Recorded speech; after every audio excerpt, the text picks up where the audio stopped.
Coach, the opener, if you're a fan of offense, the fans at Humboldt get a chance to see a lot of points being scored in the openers. Just talk about after one game in the books. Yeah, we're really happy with our game against our first opponent at home. We were red hot, and Simpson University is a good opponent, and they hung in there tough. Certainly gave us a challenge. However, our guys shot the lights out, and that was great to see. If you can shoot threes like that every game, you guys are gonna do a lot of good things this year. I do.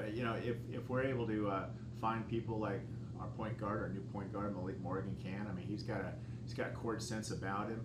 He's got a good pulse for what we're trying to do in the program as a freshman, as a true freshman. We're going to be able to find people in transition.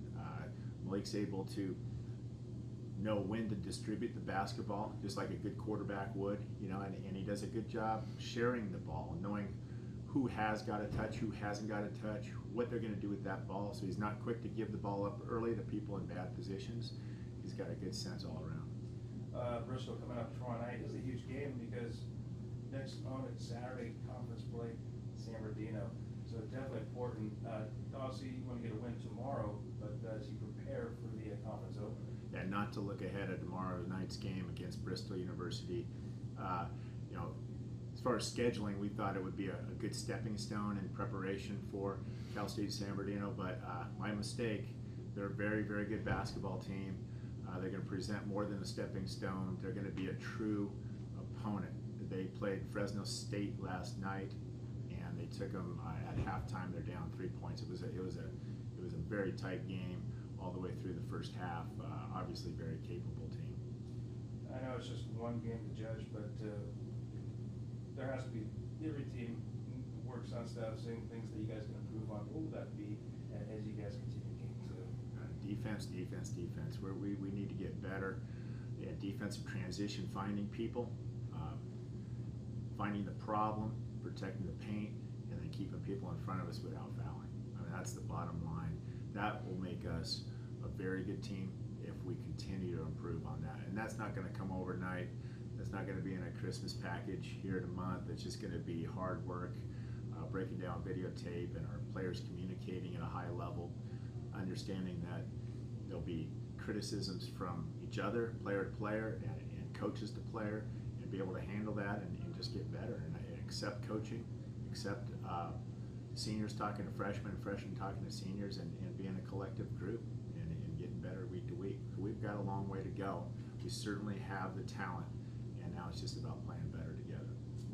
We talk about Bristol, but to have game 3 in San Bernardino, how tough is it, this early in the season to just, have a conference opponent and then, oh, by the way, San Bernardino? Yeah, just not a conference game, but Cal State San Bernardino, who went 20-2 last year in the conference. Only other team that was been able to do that in CC2A history is ourselves, with Brian Morris and Sperling and Hunter and that crew. So that tells you how good they are, and obviously San Bernardino being a rivalry game this early in November is certainly a challenge. But they have to come here for the first round game, and hopefully we'll be tuned up and ready to go. Coach, what part about Bristol makes them so tough? And as you said, they were down by 3 to Fresno at halftime. What about them gives up that talented teams such a tough time?